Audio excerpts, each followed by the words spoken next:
What is up, guys? This is Tcg Sam here, and in today's video I'm going to be showcasing a pure combo shaddoll deck profile that I made. So the goal of this deck is just the fusion summon. You're not trying to play with a bunch of traps like Torrential or Strike. The whole point of this deck is to be able to fusion summon pretty much all the time, because in my opinion the shaddoll engine itself can make boards, break boards, and grind just once you fusion summon. So I felt like it was the most beneficial to just try to max out on all the fusion spells we could play for now. And I also felt that the shaddoll traps just gave you enough grind game on by themselves, so I feel like you didn't really need to incorporate all those other traps. You may notice I'm not playing Sinister Shadow Games, and maybe a mistake, honestly, because Sinister Shadow Games is it's a really good card, but I just felt like I wanted to turbo out fusions as much as possible. But maybe after playing a few duels with this deck, I feel like Sinister Shadow Games would probably just be better than something like Ogre. I put in Ogre because it's at the very least applicable against every matchup, even if it's not a blowout. Plus it's a light monster and you can bring it back with Cross Sheep.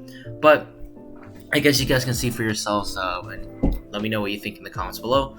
But before we get straight into the duel, I just want to ask you guys to please remember, if you haven't already, leave a like, comment, subscribe, because it really helps keep me motivated to keep posting more videos like this.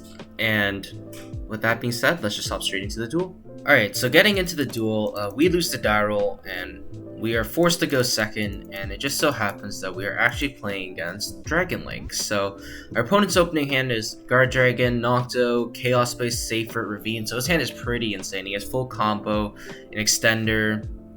My hand is Rash, Shaddoll Fusion, Squamata, Ash, Mathematician. So definitely would have been really nice going first, actually. But unfortunately, the only hand trap I have is Ash, and I didn't really feel like ashing the Safer was correct, because you play into cards like Gamma, you play into cards like Triple Tactics Talents, which may allow him to draw into more extenders. I just felt like holding it for the LP or later on for a Striker Dragon would be more correct in some situations. So he searches black. I was thinking of ashing the black if he ashing whichever one he didn't chain block, but turns out he had Noctovision 2 as chain link 3, which was just unfortunate because I couldn't ash any of his cards. He's just going full Dragon Link combo now. There's not really much I can do at this point. At this point, I'm trying to keep track of the stuff he has in his hand. So at the moment, I know Tracer and Boot, but now he just drew like a bunch of extra cards, so I don't know what he's going to have in his hand now. Activates Boot, Boot effect summon Tracer. Go for the LP Pisty play. Here he wasn't playing around Ogre, which is important to note. It does kind of affect my my thinking later down the road. He does this combo instead of summoning a Striker Dragon here. I'm not very well versed with this deck, so I don't know if it's always correct to summon Striker, but from what I've seen, that's probably the best to play around a card like Ogre. But either way, I ash this LP here and just hope he can't really extend past this. Brings back Tracer, Tracer, pop Boot, summon Recharger, summon Savage, just equip Striker and pass. So at this point I was like, okay, I actually have a chance to break this board, because all I need to do is Shaddoll Fusion. He's going to negate with Savage, assuming he has no other interactions. Normal summon Mathman, Mathman summon Squamata, send Core, add back Fusion, and then beat over his Seal, and then Fusion him in main phase 2. But unfortunately, our opponent has Ash, and we just lose to a single hand trap here, because there's not much we can really do about it at this point, because our opponent's just like, he had the 2 interruptions he needed just to stop my one play. That's the thing with Shaddolls, unfortunately. If you don't see a fusion spell, you're just in such a bad spot. So here, the only other play I had was to try to dig for a fusion spell by sending Squamata and Beast. Unfortunately, we draw into Foolish, which doesn't really do anything. We could have done something like Foolish Burial, send Eldritch, set Rash Shaddoll, Eldritch effect, send Resh, but then maybe that could have baited out Savage, but like even then that still doesn't do enough, because I just have like one monster on the board and it just doesn't really do anything. The opponent summons Chamber. This is also the reason I didn't scoop right away. I wanted to see his build a little more. So it's important to note, in game 1, even though you know you're going to lose, it's important to get information from your opponent. So now I know he's on the Dragon Maid package, which does affect my decision making later on. Here I just send Wendy, set Falco. I want to see if he was able to just break through these two, seeing if he was decent enough to just break through those two. I'm pretty sure like any Dragon Link player could have done it, especially when they have LP Pisty set up like this. But he just adds Levy in here, and from here, I'm pretty sure. Yeah, I know it's game at this point. He drops the Levy, and yeah, I pack it up. But I did have valuable information that maybe he doesn't know how to play around Ogre and Bait, and he does play the Dragon Maid package. So for that reason, I do believe I kept in Ogres here. I can't remember exactly, but either way, our opening hand in game 2 is Nib, Super Poly, Mathman, Beast, Rash. Opponent's opening hand is Feather Duster, Chamber, Meister, Ravine, Meister. So he has a way to clear our back row, which is just really, really painful. He has double Meister to stop us. Meister is just so good against this deck. Normal summon Mathman. Mathman effect, dump Wendy. He Meisters it, which is unfortunate. I set Super Poly, I set Resh, pass it over to him. He draws Chaos Space. It's a really nice top deck for him.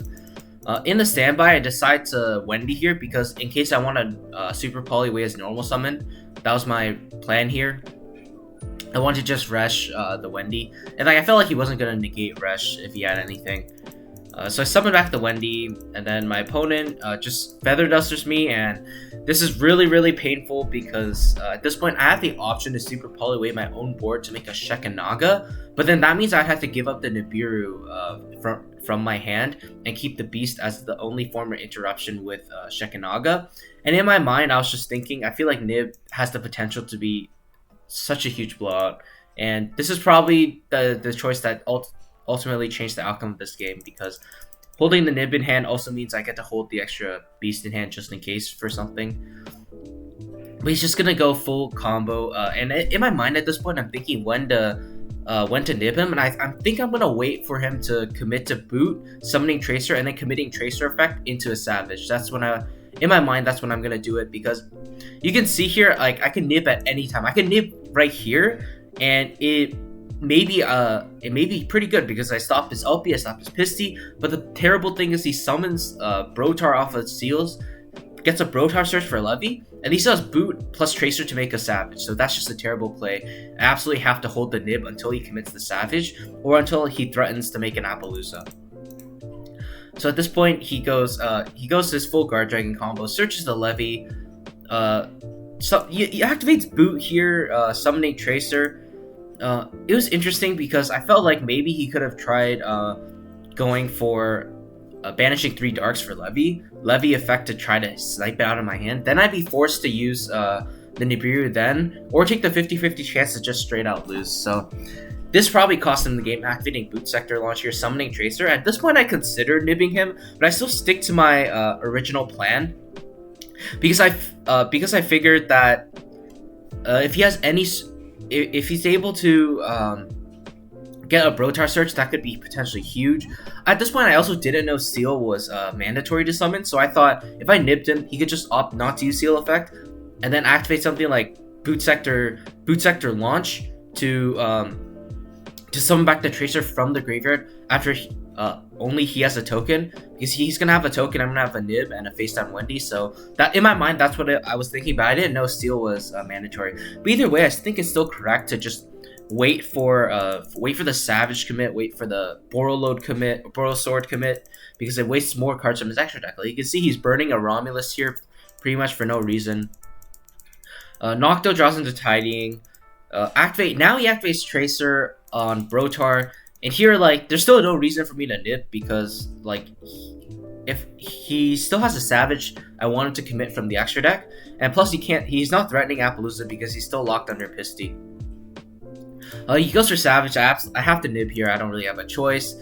Nib is pretty huge at this point. Like it clears his whole board, and then even though he gets an Absorouter and he summons out his Levy to shuffle back my Beast, it doesn't matter because the Beast wasn't doing anything in my hand anyways. And he just sets a Tidying and passes. We top deck a Hedgehog, which may seem bad, but at this point, I felt like it was actually not too terrible, because what I could do is flip Wendy. Wendy summons Squamata face up, and that's going to seem like a very weird play. I would have definitely summoned something face down if I had another Shaddolls monster in the graveyard, but unfortunately I didn't. So not much I could really do there. Wendy effect summons Squamata face up, and the reason I do that is because I'm trying to play around a card like Dragonmaid Tidying, because like I figured what else is he gonna set in this deck other than Tidying or Debt? If it was a triple Tactics Talents, he would have used it. If it was a Call by the, it might be a Call by the Grave, but I figured it's one of the two: Call by the Grave, Dead Chaos Space, or maybe or Dragonmaid Tidying. And I had to make the Shaddolls construct link, so I had to find a way to play around it by getting rid of the 2 dragon monsters on his board, which is why I go straight to battle phase. And here it doesn't matter if he bounces any of my foot monsters, because I still haven't used my normal summon yet. But he just lets everything die. His Absorrouter gets a Tracer, and yeah, he decides not to use Tidying. But thankfully I played around it, otherwise I would have lost super hard to it if I committed to the Shaddolls construct play here. Here I normal summon Hedgehog, link off Hedgehog and Wendy into a construct. This is super clutch because construct now acts as the light monster, acts as the fusion spell. Once we make a singular construct, we're just in such a good spot because we go construct and Squamata.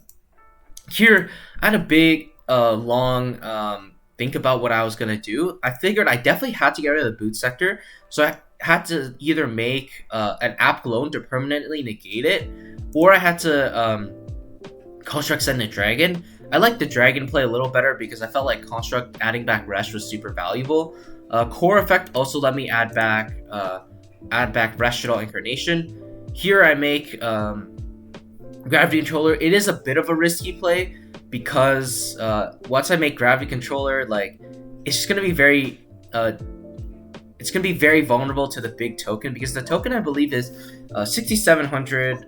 I calculated it was 6,700 or something. Yeah, 6,700 3k. So I'm going to be taking a lot of damage if the token swings to the Gravity Controller. But I felt like I didn't really have much of another choice. I could have summoned back Construct, but I didn't really like that play because Construct is also just a small. Gravity Controller at least probably is going to stick on the board because he can't beat over it with his normal monsters in the main monster zone. Construct effect also adds back Core, although Core isn't like super useful here. It just acts as a chump blocker. But the main reason I did that play was because I wanted the Resh back to summon Construct on his turn and just banish his follow-up in Brotar or Recharger once he normal summons the Tracer, because I assume he's going to go Striker. Then I'm going to banish the Recharger, banish the Brotar, banish the Absorrouter, and hopefully just lock him out of the game from there. And so I set my 2 cards. I also like this play because in case this was a Cosmic for some reason, he had a 50-50 chance of missing the Resh. But he top decks Skullmeister for turn, which is just absolutely huge. So he goes Tracer. Token swings into my controller is really, really big. Tracer swings into my controller, makes a Striker, and at this point, I use Resh, activating Construct. I get a little trigger happy and banish his cards, but then it turns out he has Skullmeister, which is just super unfortunate. Like of all the cards he could have drawn, he drew a Skullmeister, which is just crazy because like he went through 2 already, which is just insane, and he just drew the last one to stop the aerial. So at this point, I was kind of distraught. But I mean, to be honest, like even if he recharges back, like what can he realistically recharge her back? Like he summons back the Levy, which just doesn't really do anything except I guess Tidying bounces Levy bounces Construct, that he could drop Levy pop 2, but that just does not seem that good. But at this point, it turns out he does have Tidying.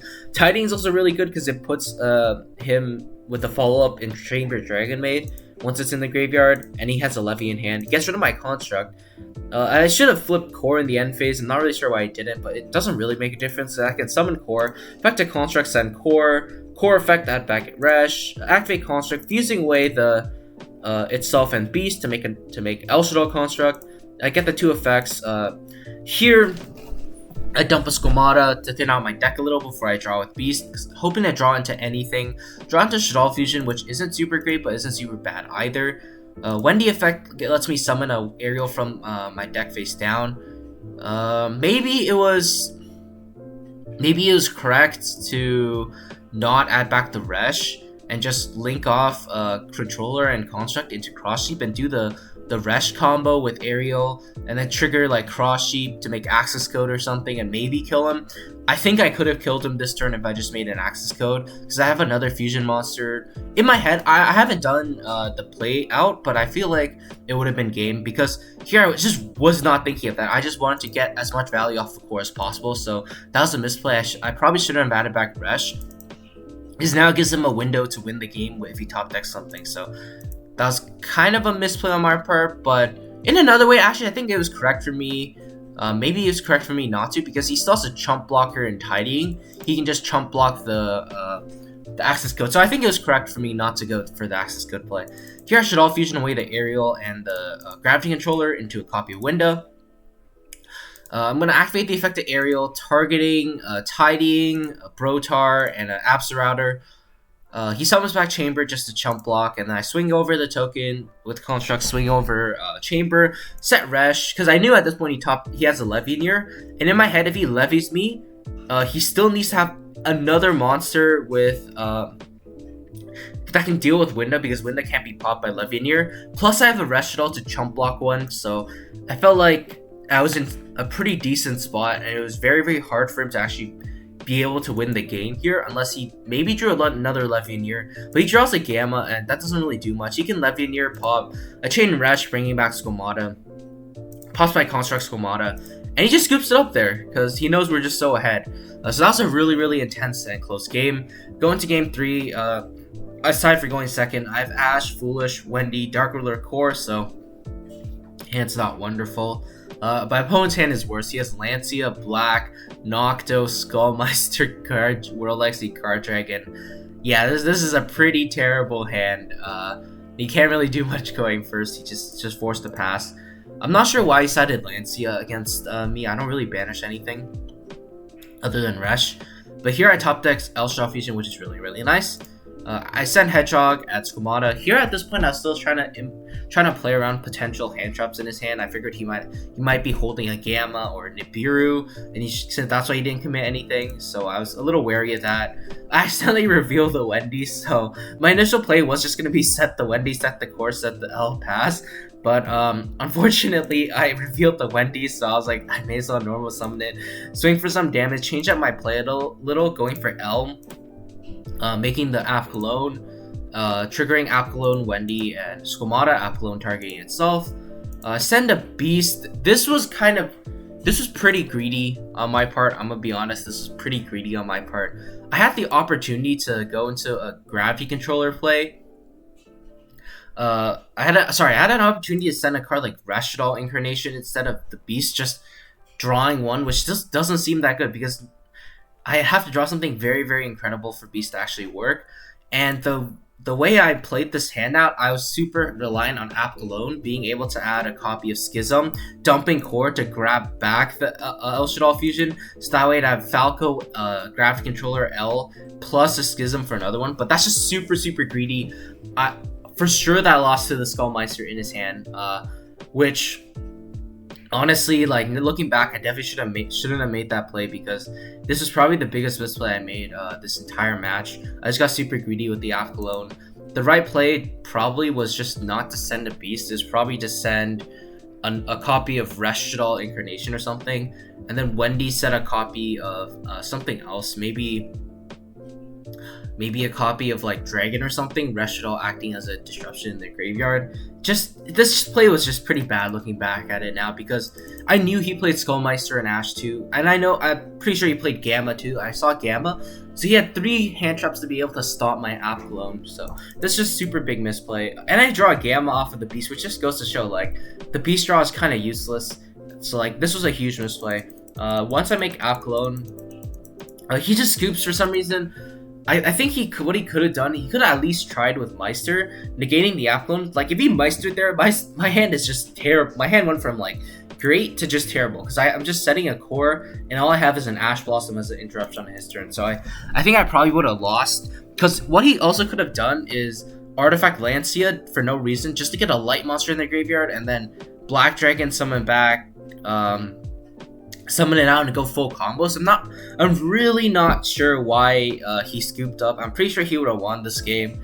But like, I think he was just so tilted at this point. He's just drawing like such a bad hand. He just quit or something. But I'm pretty sure he would have won this game. He should have won this game. Maybe if I made the correct play, I would have had a chance to survive. I think even though if I made the correct play with a card like Shaddoll in the graveyard and a Dragon set, he had the double Skullmeister to negate the Resh. So I think I was losing this game regardless, but just the Applin play was so terrible looking back at it. It was so greedy. I definitely should not have made that play. But some mistakes just go unpunished, I guess. We weren't punished for it, and we somehow got the win, even though we should have lost that game in more ways than one. Because considering, even if he forgot the Skullmeister, like at that point he has Lancia, Collapse Serpent for full combo. So yeah. With that being said, I hope you guys enjoyed the video. If you did, leave a like, comment, subscribe. Let me know what you guys want to see next, and hopefully you guys enjoyed this duel. If you want to see a test hand video for this, let me know in the comments below. And if you want to see more content like this, be sure to subscribe once again, because it really helps keep me motivated to keep posting more videos. But yeah, with that being said, I hope you guys enjoyed the video, and I will see you guys soon.